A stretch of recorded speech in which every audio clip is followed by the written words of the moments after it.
अध्याय में हम लोगों ने कल पढ़ा था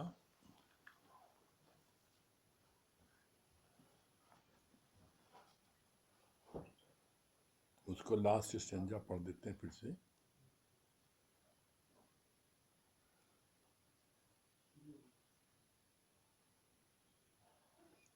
जगत रूपी दरिया में फिसलन बहुत है। जगत रूपी दरिया में फिसलन बहुत है। कभी भी गफलत में आओगे तो पैर फिसल जाएगा।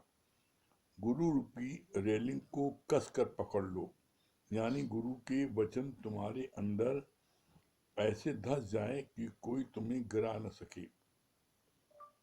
हवाई जहाज क्रैश होता है तो उसका दोष पायलट पर आता है। यहाँ पर भी अगर तुम माया में फंस जाते हो तो दोष गुरु पर आता है। It is my weakness to allow you to depth. लड़की ससुराल में गलत चलती है तो सारा दोष उसके माँ बाप के ऊपर आता है कि उन्होंने ही तुम्हें ऐसी शिक्षा दी है। यहां तक कल हो चुका था। बोला गुरु जो है कभी अलाउ नहीं करेगा कि तुम विकारों में विषयों में गिरो। ये कभी अलाउ नहीं करेगा। कहा अगर ऐसा है तो कहा कि हमारी वीकनेस होगी, गुरु की वीकनेस है, अगर तुम्हें अलाउ करे तो वीकनेस है। तो ऐसे में तुम्हें गुरु अलाउ नहीं करता है, बल्कि तुम जो हो इस बात को अच्छे समझ लो कि तुम्हें कहीं गिरना नहीं है। फिर आगे बोला लड़की ससुराल में गलत चलती है तो सारा दोष उसके माँ बाप के ऊपर आता है कि उन्होंने ही उसे ऐसी शिक्षा दी है। लड़की अगर किसी चीज को गलत करती है, जैसे एज एग्जाम्पल वो पराठा बनाती है और पराठा जल जाता है, तो सास तुरंत ताना बोलती है कि तुम्हारी अम्मा ने ऐसी जला हुआ पराठा सिखाया है बनाना। तो दोष लड़की का, लेकिन वो दोष मढ़ा जाता माँ बाप पर। इसी तरीके से कोई भी अपनी इच्छा और आसक्ति के कारण कोई भी भगत अगर गिरता है तो उसका दोष गुरु पर आता है कि गुरु ने इसको ऊपर निगाह नहीं रखी, जिसके कारण से गिरा। बोला कैसे? इसका जवाब आगे फिर दिया। कहा जैसे अगर हवाई जहाज में 100 यात्री बैठे हैं और हवाई जहाज क्रैश कर जाता है तो उसमें पायलट की दोष माना जाता है कि पायलट ने, अब पायलट के उससे जो है 100 लोग और मर गए। तो इसी तरीके से यहां पर गिरोगे तुम, मरोगे तुम, लेकिन दोष आएगा गुरु पर। तो इसलिए दोष से गुरु को बचाओ कि किसी प्रकार के दोष उसके ऊपर न लगने पाए। फिर आगे बोला आत्मा काल ही काया नगरी का सम्राट हो सकता है। ये बहुत ही इंपॉर्टेंट लाइन है, इसको ध्यान से फिर समझ लो आप। आत्मा काल ही काया नगरी का सम्राट हो सकता है। काया नगरी कौन? तुम्हारा शरीर। और आत्मा का मतलब जो अपनी आत्मा में टिका है वही इस शरीर का राजा हो सकता है। शरीर के अंदर इंद्रियां हैं तो इंद्रियों का राजा होगा। बोला नहीं, अज्ञानी जो है अपने तन का और इंद्रियों का गुलाम है, और ज्ञानी जो है अपने तन और इंद्रियों का राजा है। वो जब जिस इंद्रिय को जो आज्ञा देती है वो इंद्रियां वो कार्य करती हैं, वो उसके अंडर में चलती हैं। और अज्ञानी उसकी कोई इंद्रियां उसके अंडर में चलती हैं, वो बलात्कार से भी अपने मन की बात को पूरा कर लेती हैं। तो ऐसे में आप चेक करो कि आप ज्ञानी हो कि अज्ञानी हो। अगर आप कहीं पर आपकी आसक्ति है और आप अपने को नहीं रोक पाते और अपनी उन इंद्रियों का आप इस्तेमाल करते हो आसक्ति में आकर के, तो इसको बोलते हैं इंद्रियों का गुलाम। और जो इंद्रियों पर कंट्रोल लगता है तो वो जो है मनमानी इंद्रियां उसका नहीं कर पाती।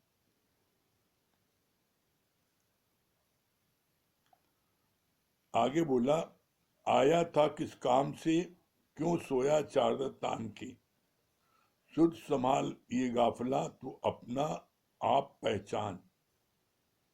बोला आया था किस काम से, किस काम से तुम आए थे, जन्म लिया था, किस उद्देश्य से जन्म लिया था।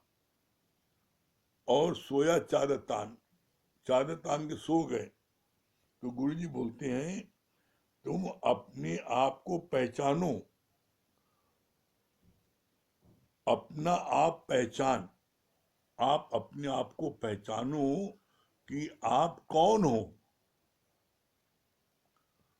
जब आप एकांत में बैठ करके ये फील करोगे कि आई एम दैट, मैं वो ब्रह्म हूं, मैं वो भगवान हूं, तो किसी प्रकार का कोई भी विकार आपके अंदर में नहीं आ पाएगा। अगर आप जब जीव बनते हो तो फिर आपके अंदर में सारे विकार आते हैं। आगे बोला, यहां आकर ऑलराउंडर बनना है, ज्ञान भी हो, प्रेम भी हो और तुम्हारा आचरण भी सही हो। श्रद्धा वाले को तत्क्षण यानी अभी की अभी उसे ज्ञान परम शांति मिल जाती है। क्या बोला, जब आप इस ज्ञान में आ गए तो गुरु ने कहा तुम्हें यहाँ ऑलराउंडर बनना है, किसी एक चीज में महारत हासिल कर लो नहीं, बोल ऑलराउंडर, हर काम जानो। बोला ज्ञान भी हो, प्रेम भी हो और तुम्हारा आचरण भी सही हो।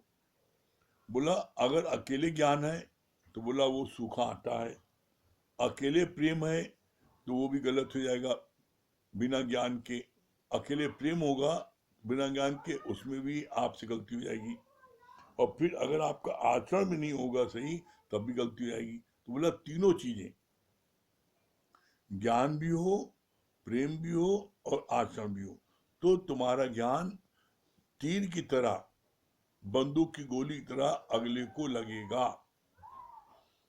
और यदि तुम्हारा सिर्फ ज्ञान है तो तुम्हारा कोई ज्ञान सुनने नहीं आएगा, तुम्हारा ज्ञान किसी को असर नहीं करेगा। क्यों? क्योंकि सूखे आटे से किसी का पेट नहीं भरता। जब उस आटे में प्रेम का पानी मिलाते हैं तब आटा गूंदा जाता है और तब उससे रोटी पराठा बनता है। तो इसी तरीके से तुमको भी प्रेम अतिशय करना है। और प्रेम कब कर सकते हो? प्रेम करने का सबसे सरल तरीका, आपने भगवान को नहीं देखा ना, आपने गुरु को देखा है। जो भी आपके सामने आए आप उसको गुरु रूप में देखो बस। तो गुरु रूप में देखोगे तो ऑटोमेटिक तुम उससे प्यार करोगे, उससे नफरत कर ही नहीं सकते। ये करके आप देख लो, और अगर आपको आनंद न मिले तब कहना आप। फिर आगे बोला,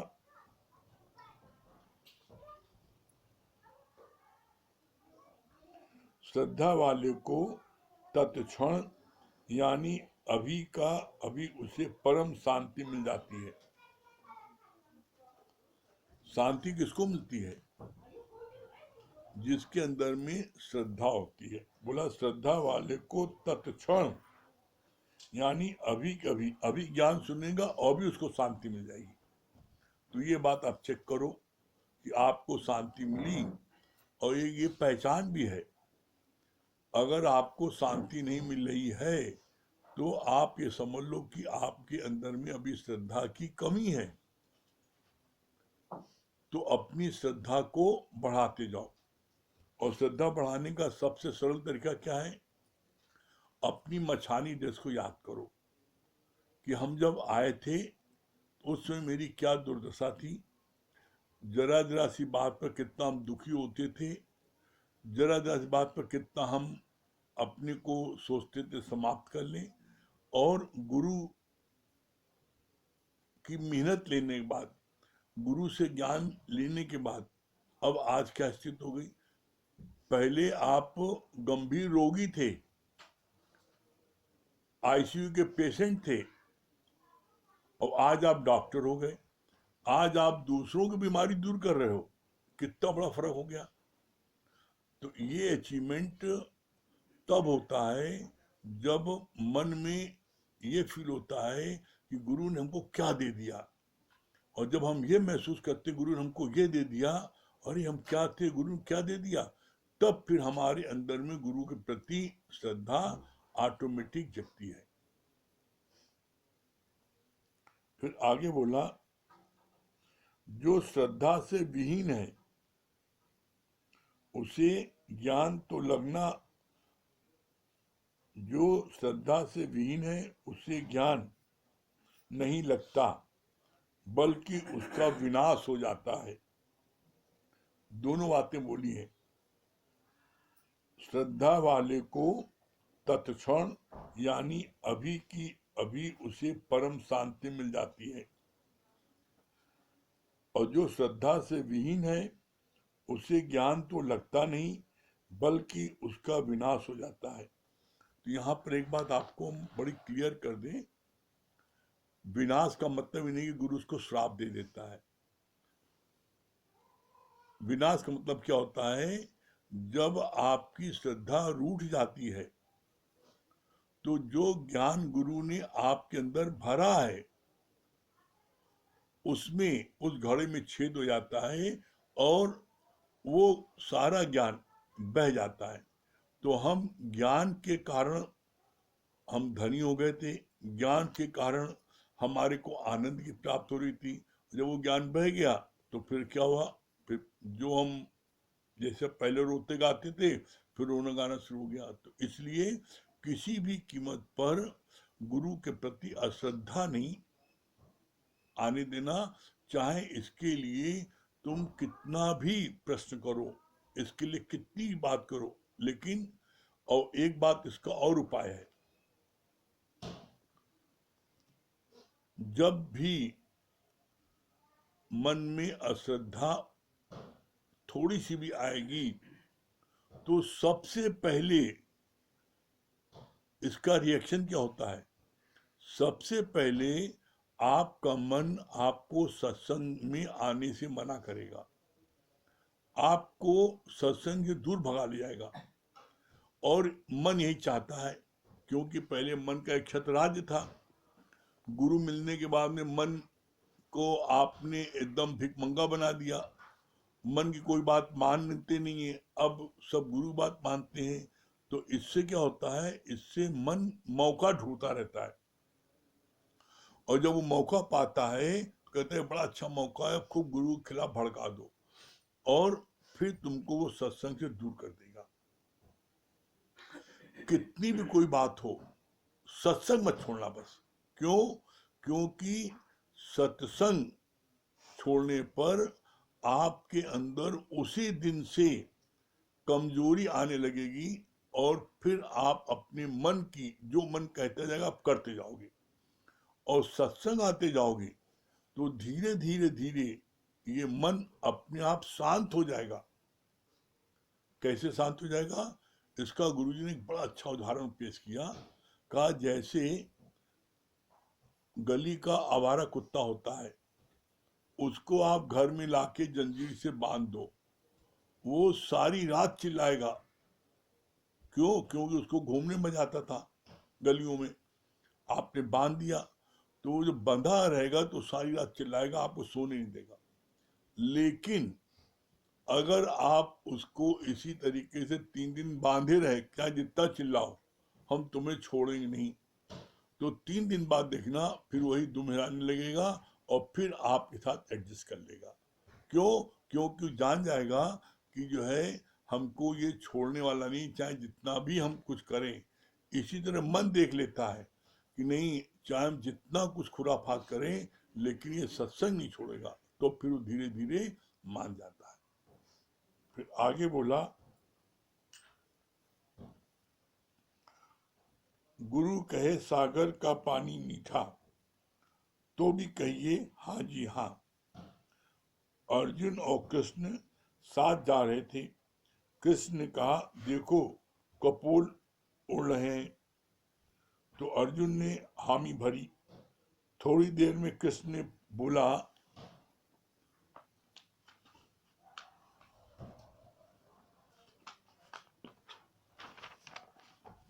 कपोल है ही नहीं। तो भी अर्जुन ने कहा, वास्तव में नहीं है। अर्जुन कोई चापलूस नहीं था, पर उसकी ऐसी श्रद्धा थी कृष्ण में, कृष्ण में ऐसी अंधी श्रद्धा थी कि कृष्ण जो कहते थे वो उसको दिखने लगता था। अब कृष्ण ने कहा कि आकाश में कपोल उड़ रहे हैं, उसने कहा हाँ उड़ रहे, दिख रहा है, और उसको दिखने लगा। और जब कहा नहीं कपोल था ही नहीं, तो कहा हाँ नहीं है। तो उसने चापलूसी नहीं की, बल्कि वो जब कृष्ण कोई बात कहते थे तो वो चीज उसको दिखने लगती थी श्रद्धा कारण। क्यों? क्योंकि श्रद्धा तो अंधी है। आंख वाला देखता है, अंधी श्रद्धा थोड़ी देखती है। तो इसलिए गुरु में अंधी श्रद्धा रखने पर हमारा कभी भी मेरा नुकसान नहीं हो पाएगा। और गुरु किसी भी कीमत पर जो अंधी श्रद्धा रखता है उसको मंजिल तक जरूर पहुंचाता है। कैसे? इसका प्रमाण है, आप देख लो। प्रमाण क्या है? जैसे अर्जुन ने भगवान कृष्ण में अंधी श्रद्धा रखी, तो भगवान कृष्ण ने अर्जुन को कितनी बार मरने से बचाया। एक दो बार नहीं, कितनी बार। आप देखो, जब भीष्म पितामह ने प्रतिज्ञा कर ली थी, तो रात को, आधी रात को भगवान कृष्ण द्रौपदी को लेकर के भीष्म पितामह पास गए और वरदान दिला दिया, नहीं मार पाए। फिर जब कर्ण ने वाण मारा युद्ध में अर्जुन को, तो अर्जुन का रथ पूरा जल गया था, लेकिन चूंकि उस पर कृष्ण बैठे थे तो कृष्ण की आत्मिक शक्ति से वो रथ चल रहा था। रोज युद्ध होने के बाद समाप्ति पर भगवान कृष्ण पहले उतरते थे, क्योंकि वो सारथी थे, और बाद में अर्जुन उतरते थे। उस दिन जब रथ जल गया तो भगवान कृष्ण ने अर्जुन को बोला, अर्जुन उतरो पहले तुम। तो अर्जुन में अच्छी बात ये थी कि वो कोई बात उसके मन में आती थी तो वो पूछ लेता था। तो उसने कहा कि रोज तो पहले आप उतरते थे, आज आप हमको क्यों कह रहे हैं उतरने के लिए? तो कहा हम जो कह रहे हैं उसको सुनो और उतरो पहले तुम। तो जब अर्जुन ने कहना मान लिया, अर्जुन जानता था कोई इसमें रहस्य जरूर है, और अर्जुन जब रथ से उतरा, और इसके बाद में भगवान कृष्ण ने जैसे ही रथ के नीचे पैर रखा, वैसे ही पूरा रथ स्वाहा, अग्नि में स्वाहा हो गया, जल राख हो गया। तब अर्जुन को समझ में, अरे ये क्या हो गया, ये तो जो अगर हम न उतरते तो हम राख हो जाते। तो हर मौके पर भगवान कृष्ण ने अर्जुन को बचाया। हर मौके पर भगवान कृष्ण ने अर्जुन की रक्षा की। ऐसा नहीं है कि भगवान कृष्ण ने उसको छोड़ दिया हो। और इसका प्रमाण फिर मिलता है, जब आधी रात को भगवान कृष्ण अर्जुन के पास गए और बताया कि भीष्म पितामह ने ऐसी प्रतिज्ञा की कल तुमको मार देंगे, और तुम यहाँ टांग पे टांग रख के सो रहे हो। तो क्या जवाब दिया? अरे जिसका रक्षक जग रहा है, जिसका रक्षक जग रहा है, तो मैं क्यों नहीं टांग पे टांग रख के सोऊं? तो यहां पर देखने वाली बात यह है कि आप कितना गुरु पर भरोसा करते हो, कितनी आपकी श्रद्धा है। और इसीलिए आप देखो, भगवान कृष्ण ने सारे नियम कानून पलट दिए। आया ना, प्रबल प्रेम के पाले पड़कर प्रभु को नियम बदलते देखा, और प्रभु का मान टले टल जाए पर भक्त का मान न टलते देखा। आप देख लो, भगवान कृष्ण ने शुरू में बोला था, बोला था कि एक तो मेरी सेना है, एक तो मैं अकेला हूं, निहत्ता हूं, शस्त्र नहीं उठाऊंगा। लेकिन उसी समय भीष्म पितामह ने कहा था, मैं आपको शस्त्र उठाने के लिए मजबूर कर दूंगा, ये मेरी प्रतिज्ञा है। तो भगवान ने अपने भक्त की, भीष्म पितामह भी कृष्ण के भक्त थे, तो भगवान ने अपनी प्रतिज्ञा तोड़ दी और शस्त्र उठा लिया। और जैसे शस्त्र उठाया वैसे भीष्म पितामह ने कहा बस ठीक है, और उन्होंने हथा कि नहीं, अब जो है हमारी प्रतिज्ञा पूरी हो गई। तो ऐसे में भक्त बन के देखो। और इसका फिर आगे आप देख लो, भक्ति की परिभाषा में भक्त के उसमें सबसे बड़ा नाम हुआ है हनुमान जी का। हनुमान जी के लिए कहा जाता था ना कि राम न चले बिना हनुमान के। रामचंद्र जी बिना हनुमान के जाते ही नहीं थे। और आज भी देख लो आप, आज की तारीख में राम से अधिक राम का दासा, प्यारा जो है राम का दासा, आज भी आप देख लो, राम से अधिक 100 गुना ज्यादा, 1000 गुना ज्यादा राम से हनुमान के मंदिर ज्यादा है। राम से 1000 गुना ज्यादा हनुमान के भगत ज्यादा है। आप देख लो, जब हनुमान जयंती होती है कि देखो कैसा लंबी लाइन लगती है हनुमान मंदिर में। तो भगवान को अपने भक्त को ही जिताने में आनंद की प्राप्त होती है। फिर आगे बोला, एक गुरु ने फिर शिष्य से 5 वचन सुनाए। एक गुरु ने शिष्य को 5 वचन सुनाए। उन 5 वचनों पर अमल किया तो वो मौत से भी छूट गया। इसका क्या दृष्टांत है? बोला, एक बहुत ही गरीब व्यक्ति था, बहुत गरीब था, उसका दोनों समय खाना पीना नहीं हो पाता था। तो एक दिन उसकी पत्नी ने अपने पड़ोस से 50 रुपए मांग के लाई और कहा कि जाके कुछ व्यापार करो, कुछ काम धंधा करो, है कैसे घर खर्चा चलेगा। तो वो व्यक्ति जो है, जो व्यक्ति निकला घर के बाहर, तो बाहर ही एक पंडित मिल गया। उसने बोला 10 रुपए में एक वचन। तो 50 रुपए लिए था, उसने सोचा चलो 10 रुपए में एक वचन कह रहा है तो इसको एक वचन, इसको इससे ले ले। तो उसने 10 रुपए में एक वचन ले लिया। वचन बड़ा अच्छा लगा। कहा, एक वचन क्या दिया उसने?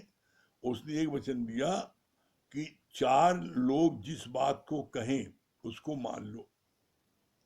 उसको बात बड़ी अच्छी लगी, सही बात है। उसने कहा 10 रुपए का एक वचन और दे दिए। तो उसने फिर बोला 10 रुपए वचन, 10 रुपए लेने के बाद में दूसरा वचन क्या दिया कि पत्नी से सच मत बताना। ये तो बड़ा रहस्य की बात है, पत्नी सच क्यों नहीं बताए? तो कहा 10 रुपए का एक वचन और दीजिए। अब तीसरा वचन दिया। तीसरा वचन क्या दिया उसने? तीसरा बोला, राजा से सच सच सब बता देना। बड़ा वो आश्चर्य भय, ये तो गजब का वचन है। उसने कहा और एक वचन ले ले, तो उसने 40 रुपए का चौथा वचन दे दिए, 10 रुपए का और एक वचन। चौथा वचन क्या बोला? बोला कहीं भी कोई बुराई देखो तो उसका पर्दा पोष बन जाओ। वो बुराई किसी से बताओ नहीं, किसी से कहो नहीं, किसी को उजागर नहीं करो, उसके पर्दा पोष बन जाओ। तो अब 10 रुपए लेके क्या करेंगे? इसका भी वचन दे दिए। तो पांचवा वचन क्या दिया? कहीं भी जा रहे हो, कितना जरूरी काम हो, पहले सत्संग ले लेना, तब उस काम में जाना। अब पांचों वचन ले लिया और 50 रुपए खर्च हो गए। अब वो क्या करे? तो आदमी जैसे होता है बड़ा उदास हो जाता है, बड़ा मायूस हो जाता है, तो क्या करता है? शमशान घाट चला जाता है ना। वो भी शमशान घाट चला गया। ये अब हम पत्नी को का मुंह दिखाएंगे? कहे 50 में भीख मांग के लाए और वो भी तुमने गंवा दिया, तो बड़ा बवाल होगा। तो वो जा करके शमशान घाट पर बैठ गया। जब वहां बैठा, उसी समय 4 आदमी एक अर्थी को लेके आ रहे थे। वो अर्थी को लेके आ रहे थे और अर्थी जो है उसके पास में पटका और भागे। तो कहा भागते भागते, इसको भी तुम जला दो। अरे अर्थी तुम ला, हम कहा जलाए? अर्थी लाए तुम, जलाए हम? कभी हम बहुत दूर से, हम बहुत थके, हम लोग नहीं जला सकते, तुम्हें जलाना जलाओ, नहीं जलाना मत जलाओ। और ये कहे वो लोग भागे। तो अब इसको पंडित जी का पहला वचन याद आ गया कि 4 लोग कोई बात कहें तो उसको मान लो। तो इसने कहा भाई पंडित जी ने कहा था 10 रुपए खर्च किया, चलो बात मान ले, चलो जला दे भाई। अब मरता क्या न करता, उसने उस अर्थी को जलाया। और बड़ा मोटा महाजन था वो जो है अपने पूरे पूरे उसने कमर में आगे से लेके पीछे तक सब गिन्नी उसने जो है उसमें भर रखी थी।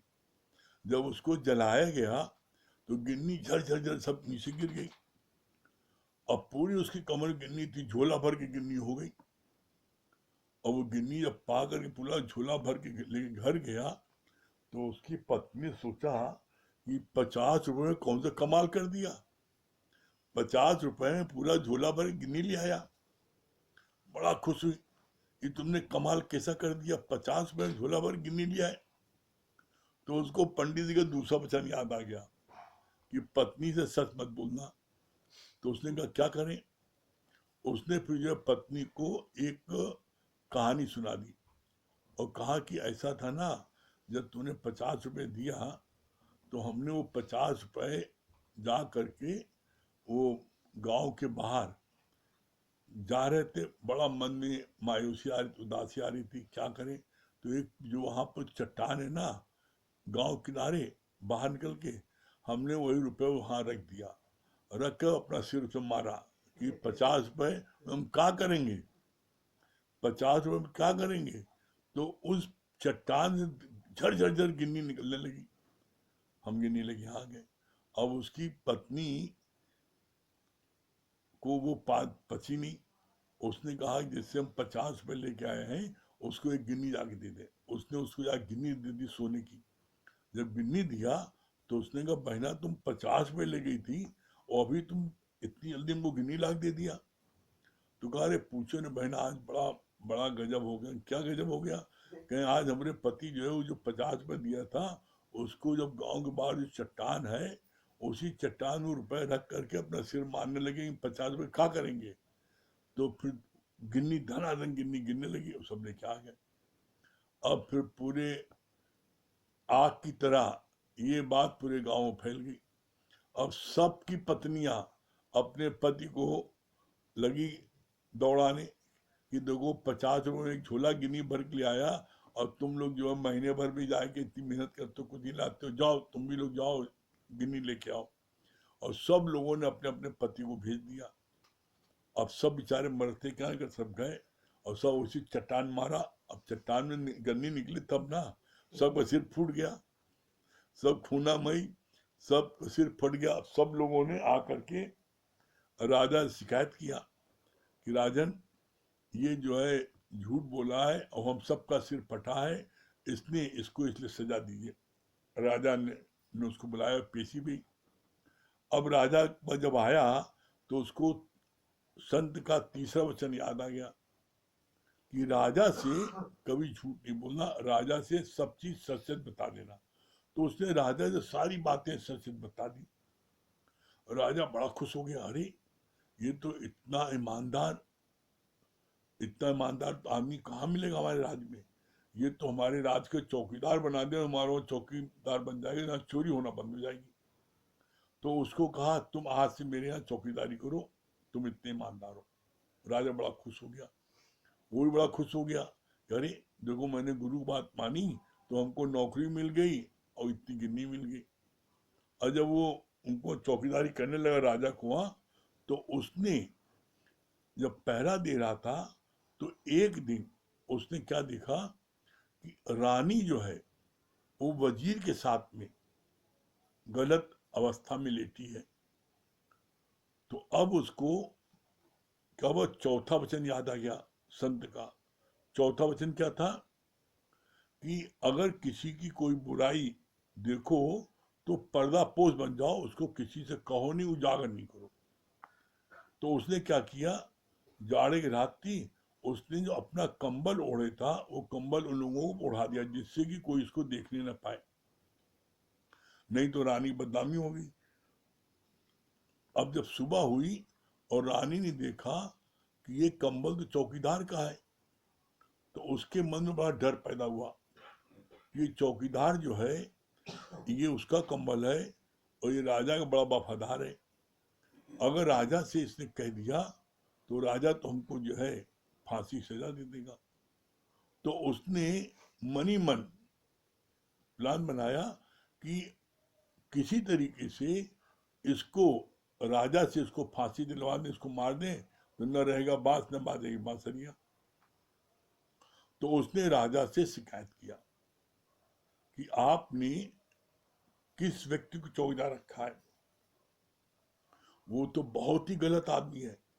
देखिए कल रात को उसने जो है हमारे साथ जबरदस्ती करने की कोशिश की, तो मैंने उसका कंबल छीन लिया और वो भाग गया।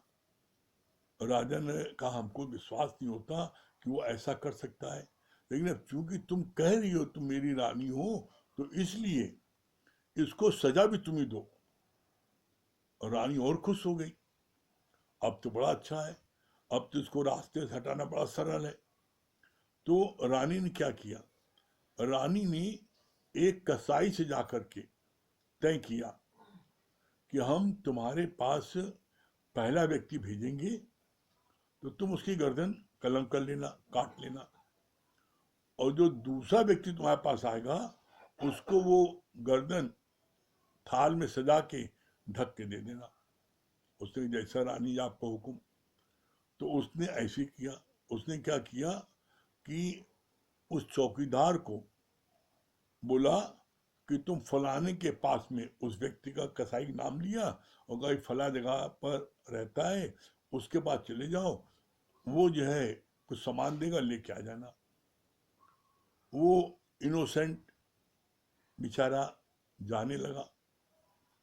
जब वो जा रहा था कसाई के पास में, तो रास्ते में सत्संग हो रहा था।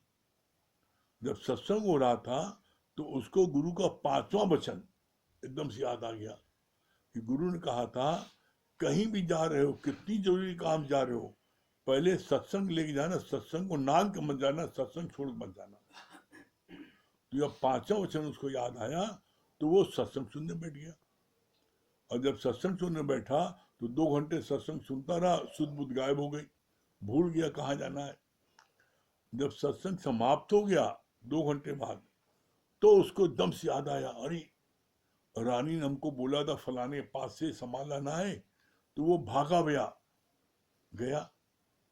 अब रानी ने देखा मैंने चौकीदार को भेज दिया है, तो उसके 1 घंटे बाद अपने भाई को उसने भेज दिया कि जाओ तुम फला व्यक्ति पर जाओ, तुमको थाल में सजा के कोई सामान देके लेके आ जाना। भाई ने कहा ठीक है, भाई चला गया। तो भाई जो है वो पहला व्यक्ति हो गया, क्योंकि चौकीदार तो सत्संग सुन रहा था और 2 घंटा वहां लग गया उसको। रानी ने चौकीदार को भेजने के 1 घंटे बाद ही अपने भाई भेजा, तो वो पहला व्यक्ति हो गया। कसाई ने क्या किया, रानी ने कहा पहला व्यक्ति जो आएगा उसकी गर्दन काट लेना, और जो दूसरा आएगा उसको थाल में सजा दे देना। तो अब रानी ने उसको जो है, वो चौकीदार ने की गर्दन जो है, भाई की गर्दन काटी, और चौकीदार जब आया दूसरा व्यक्ति तो उसको उन्होंने उसको दे दिया। जब उसको दे दिया चौकीदार को वो गर्दन थाल में सजा के, तो वो चौकीदार जब लेके आ रहा था तो रानी बहुत बेचैन हो गई। जैसे कभी कभी कोई चीज आप बच्चे को कुछ सामान लेने के लिए भेजें और बच्चे को उम्मीद है कि वो आधे घंटे में आ जाएगा और 2 घंटे तक ना आए, तो आपका इकलौता बेटा है तो आप एकदम तड़पने लगते हैं ना, क्या बात है, कोई उठा तो नहीं ले गया, एक्सीडेंट नहीं हो गया। आदमी जब बहुत ज़्यादा तड़पन होती है तो अपने घर की बालकनी में बारजे पे आगे टहलने लगता है, जो देखते हैं बाहर कहीं आ जाए, दिखाई पड़ जाए। यही हाल रानी का हो गया। रानी बड़ी बेचैन हो गई कि उसको तो आ जाना चाहिए, हमारे भाई को 1 घंटे पहले अभी तक नहीं आया, क्या बात है। अब जब वो बारजे में टहल रही थी उसी समय उसने देखा ये चौकीदार थाल लेके आ रहा है और उसमें गर्दन कटी हुई रखी है। तो बोला नहीं कि पाप जो है सिर पर चढ़ के बोलता है। रानी के का जो पाप था उस सिर पर चढ़ गया और वो क्या चिल्लाने लगी, वो चिल्लाने लगी तू सच्चा मैं झूठा, तू सच्चा मैं झूठा। राजा ने कहा क्या बात है, रानी जोर क्यों चिल्ला रही है। तो तब सारी बातें उसको पता लगी। तो यहां पर गुरु जी ने बोला देखो, संत की बात उसने मानी और सत्संग को उसने सबसे टॉप प्रायोरिटी दी तो उसकी जान बच गई। तो कभी भी जीवन में सत्संग को मत छोड़ना। सत्संग तुम छोड़ दोगे तो कभी भी तुम्हारी मौत हो सकती है। और सत्संग नहीं छोड़ोगे तो गुरु जी ने क्या बोला है, गुरु ने बोला है काल हरे दुश्मन टरे भव न व्यापे, और सर्व सुख होवे। जो सत्संग को लेता है उसको सारे सुख मिलते हैं। और जो मौत की बात आती है तो जो लोग सत्संग नहीं लेते हैं उनकी रोज मौत होती है, रोज डरते, क्यों, भवसागर है और भवसागर में रोज डरते, रोज रोज रोज उनकी मौत होती है। अरे ऐसा न हो जाए, ये न हो जाए, वो हर समय मौत से डरते हैं। और जिसने गीता ज्ञान ले लिया उसको मौत का डर लगता ही नहीं है। क्यों नहीं लगता है, क्यों, क्योंकि वो गीता का ज्ञान रोज सुनते सुनते सुनते वो एकदम पक्का हो जाता। क्या, हानि लाभ जीवन मरण यश अपयश विधान। वो जानता है 6 चीजें भगवान के हाथ में, कोई कुछ मेरा बिगाड़ ही नहीं सकता। मारे राम तो बचाए कौन, और बचाए राम तो मारे कौन। अगर राम बचाने वाला तो उसे कौन मार सकता है, और अगर राम मारने वाला है तो उसको कोई बचा नहीं सकता। तो इसलिए सबसे बड़ा फायदा गीता ज्ञान का सुनने में ये होता है कि मौत का डर एकदम समाप्त हो जाता है। फिर आगे बोला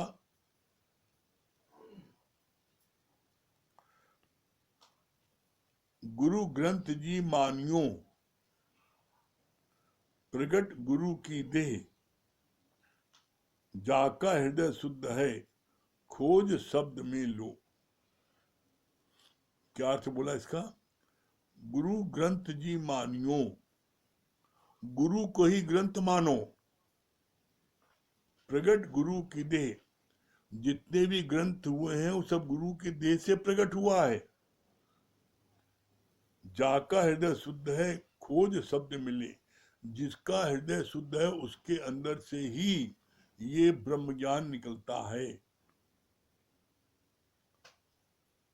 तो किसी ने ये जब गीता पढ़ी आ रही थी और ये लाइन पढ़ी गई, तो उस समय हम गुरु जी के पास बैठे थे और सत्संग चल रहा था। तो किसी प्रेमी ने खड़े होकर के गुरु जी से बोला इस बात को, कहा आप कैसी बात कर रहे हैं, आप स्वयं गीता पढ़ रहे हैं और आप कहते हैं गुरु को ग्रंथ मानो। गुरु तो आप हैं, तो आप गीता क्यों पढ़ रहे हैं? अरे आप कह रहे हो गुरु को ग्रंथ मानो, तो हम लोग भी चकरा गए। हाँ सही बात तो है भाई, गुरु जी भी जो ज्ञान सुनाते हैं, किताब गुरु की पढ़ते बताते हैं। तो यही कहें, गुरु का पल भर का संग बड़ा न्यारा है। गुरु ने क्या जवाब दिया? बोला जो गीता हम पढ़ रहे हैं, गीता तो पहले गीता ही पहले कृष्ण आए। बोलो बेटा, कहा पहले कृष्ण आए। तो कहा कृष्ण के मुख से जो शब्द निकले वो गीता बन गई। कहा पहले रामायण है कि पहले तुलसीदास आए या वाल्मीकि आए? रामायण किसने लिखी है, किसने बोली है? तो बोला हाँ। तो बोला इसी तरीके से धरती पर जितने ग्रंथ हैं उसको किसी न किसी पंडित ने, किसी न किसी विद्वान ने, किसी न किसी ने उसको बोला है, तब वो निकला है, अपने आप थोड़ी आ गया। तो इसीलिए बोला कि गुरु ग्रंथ नहीं मानिया। जो गुरु है वो जो शब्द उसके मुख से निकलता है वही ग्रंथ है। तो इस पर जो है बाद में फिर बड़ी अच्छी बात हो रही थी और इस बात को लोगों ने साबित किया। कहा कि 18 दिन महाभारत हुआ, तो 18 दिन में कृष्ण ने ये गीता रच दी। आप सोचो, ये ज्ञान, ब्रह्म ज्ञान गुरु का, दादा भगवान का, आज 70-80 साल हो गए। 18 दिन में गीता रच दी गई और यहाँ 70-80 साल से दादा भगवान ने जब से ज्ञान शुरू किया तब से लेके आज तक रोज सत्संग होता है और रोज की वाणी आप लिख लेते तो गीता ऐसे लाखों शास्त्र हो जाते। और दूसरी बात क्या, सबसे खास बात क्या, कि आप जो बात, जैसे गीता में आप जो चीज पढ़ते हो इसको आप 100 बार पढ़ो आपको नयापन लगेगा। इसी तरीके से गुरु का ज्ञान, जो आप लोग इस ज्ञान को यूट्यूब से में भी सुन लेते हो, फेसबुक में भी सुनते हो, व्हाट्सएप में सुनते हो, इस ज्ञान को, एक कैसेट को आप 100 बार सुनो तब भी आपको हर बार कुछ न कुछ नयापन लगता है। यह है आत्मिक गुण। ब्रह्म की चर्चा जो होती है तो वो कभी पुराना होता ही नहीं है, वो हमेशा नया बना रहता है। ये सब थोड़ी इसकी विशेषता है। तो इसलिए बोला गुरु ग्रंथ नहीं मानिया, गुरु को ग्रंथ मानो। जितने वेद, शास्त्र, कुरान, जो कुछ भी निकला है वो सब गुरु के मुख से निकला है। और कैसे निकला है उसका गुरु ने जवाब दिया। कैसे? बोला जाका हृदय शुद्ध है ताका हृदय प्रकट होए, बलिहारी उस घट की जिस घट प्रकट होए। भगवान ने इस पर शब्दों में गीता में लिखा है, जिसका हृदय शुद्ध है मैं उसके हृदय में एज इट इज विराजमान होकर के उसके मुख से ये ज्ञान कहने लगता हूं। तो अंत में निचोड़ क्या निकला? अपने मन की करो सफाई और तभी देगा प्रीतम दिखाई। बस अपने मन की सफाई करते जाओ। मन की सफाई करोगे आपको निश्चित उस ब्रह्म का एहसास होगा। करके देख लो, अगर आपका एहसास हो तब कहना। ये गारंटेड ज्ञान है ये। और ये अपने जीवन के अनुभव वाला ज्ञान है। इसीलिए यहां आज आप देख लो, जितने लोग सुन रहे हो, हर व्यक्ति से भाई पूछा जाए तो हर प्रेमी आप क्या बोलते हो? हर प्रेमी क्या बोलते हो? अपने जीवन में परिवर्तन को देखकर गुरु के ज्ञान पर यकीन हुआ। हर किसी के जीवन में परिवर्तन आया है। किसी के जीवन में 4 आना, किसी के जीवन में 8 आना, किसी में 12 आना, किसी के जीवन में 15 आना। जिस दिन 16 आना परिवर्तन आ जाएगा, उसी दिन आप पूर्ण ब्रह्म परमेश्वर हो जाओगे। इस राह पर हर कोई लगा है, और बस लगे रहो। जैसे हमको गुरु जी की बात बहुत अच्छी लगती है, कहते हैं ना, लगे रहो ना उकताए हुए चित्त से।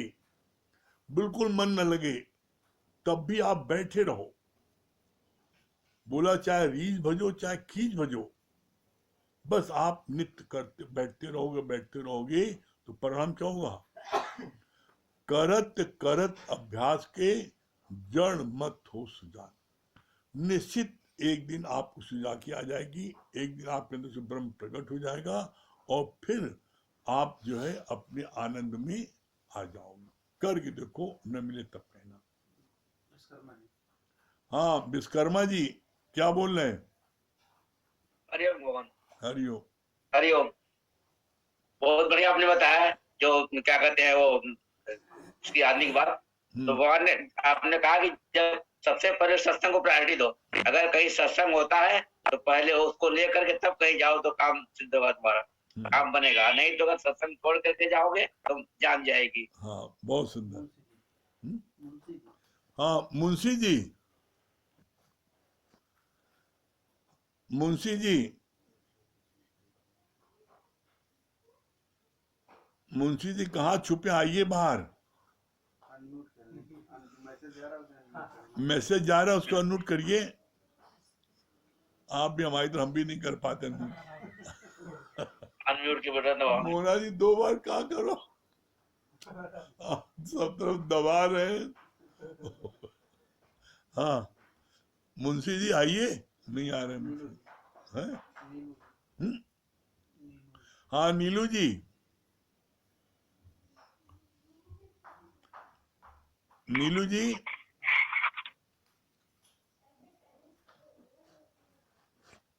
जी हरिओम गुरु जी। हाँ हरिओम।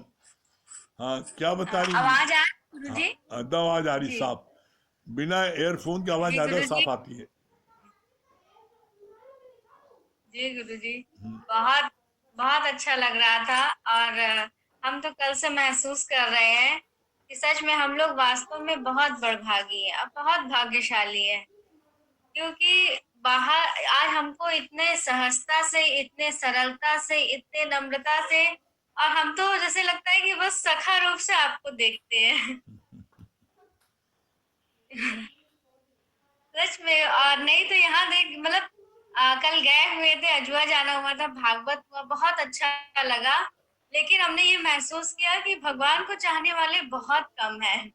और हम जो सत्संग में बैठे हैं, सच में सब ऋषि मुनि है, संत महात्मा है, तभी यहाँ बैठे हुए हैं। नहीं तो भगवान को कौन जो है पूछता है। माया को तो सब पूछते हैं, भगवान को पूछने वाला बहुत कम है। और आज हमको गुरु रूप में इतने इतने प्यारे गुरुजी मिले हैं कि अपने मन की सारी बात बोल देते हैं।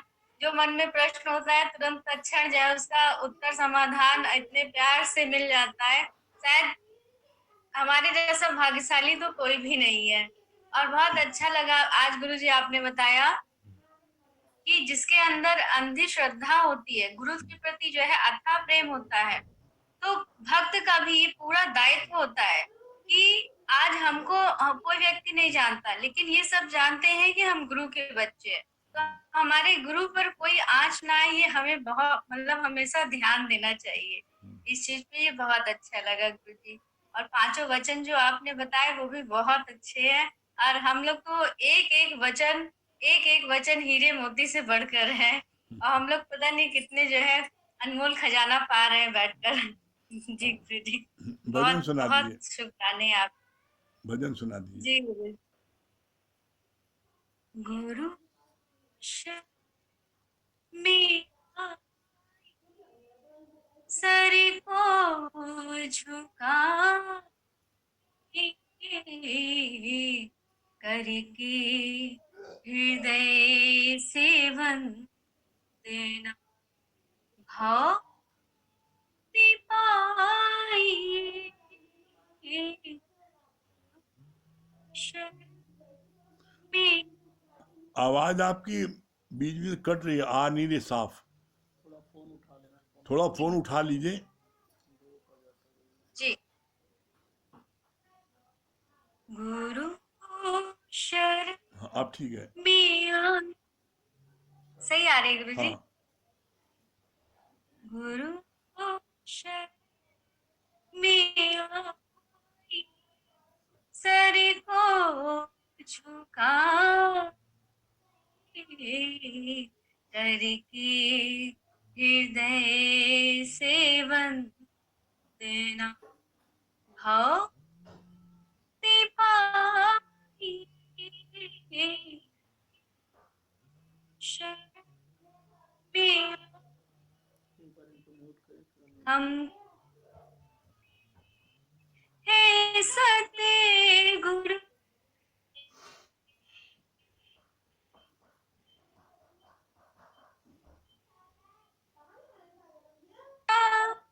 बरसे रही इतने करीब से यूं ना समय गवा चरणों में आए करके हृदय से वंदना भाव पाई शर्मिला। सतगुरु गुण की खान है मुक्ति का मार्ग है। सतगुरु गुणों की खान है मुक्ति का मार्ग है। वाणी पे जो अमल करे वो भाग्य से पार है। जो भी सबको प्यार से मन को सजा करके हृदय से वंदना भाव पाई शर्मिला सर को करके हृदय से वंदना भाव पाई। गुरु की कृपा तो ज्ञान है हम ले सके तो ले।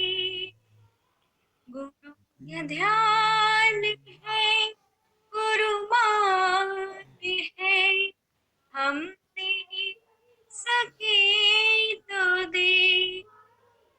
श्रद्धा ही से का मोल है ये माने जा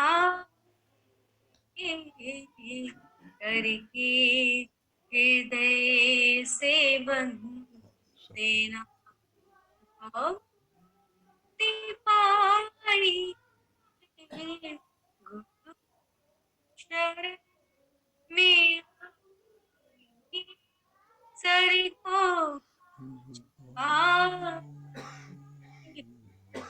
करके हृदय से वंदना भाव भाई,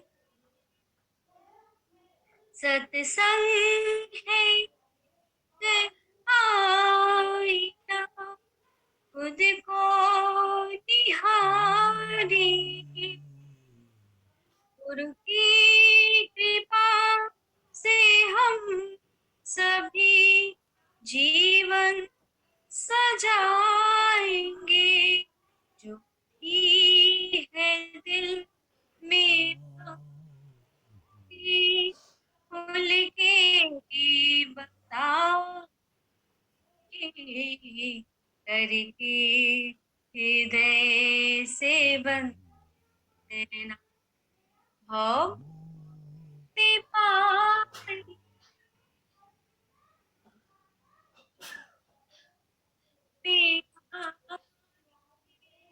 सर को झुका करके हृदय से वंदना, भक्ति पाई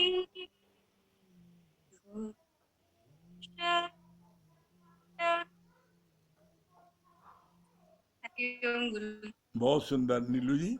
हाँ चित्रा जी क्या बता रही है? चित्रा जी क्या बता रही है? हाँ क्या बता रही है? बहुत अच्छा आप बता रहे थे कि जाका हृदय शुद्ध हो, हाँ उसी में प्रकट हो, मतलब जिसका हृदय शुद्ध होता है बहुत उसी सुंदर। में गुरु जी हाँ बोलते उसी में मैं संगीता रानी, प्रकट होकर अपना कार्य करता हूँ। ये बात बहुत बहुत अच्छी सुंदर। लगी। संगीता रानी हरिओम। ये बात बहुत अच्छी लगी कि अर्जुन जो है कृष्ण को पूर्ण भगवान जानता था, क्योंकि उसने जो भी कहा वो तुरंत मान लेता था। जैसे कहा कि रथ से उतर जा तुम पहले, तो उन्होंने तुरंत मतलब कोई सवाल नहीं किया, तुरंत उतर गए।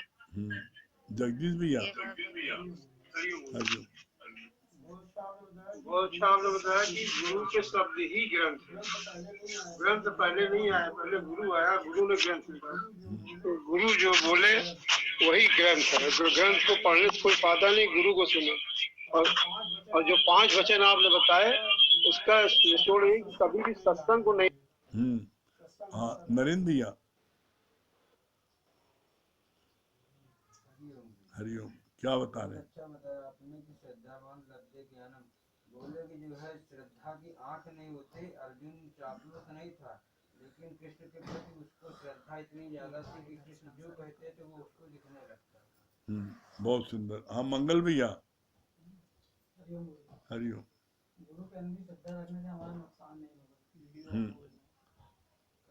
हाँ महेश भैया, महेश भैया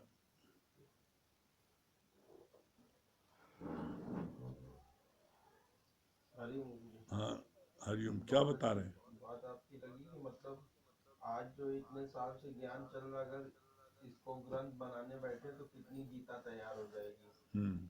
ये बात बहुत अच्छी लगी। हाँ क्या बता रहे हैं जायसवाल जी? हरिओम गुरु जी। हरिओम। बहुत अच्छी बात लगी, सत्संग को टॉप पे रखो चाहे कुछ भी हो जाए। हाँ ये बात वेरी गुड। चलिए ओम का जाप कर लें।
सभी प्रेमियों को हरिओम।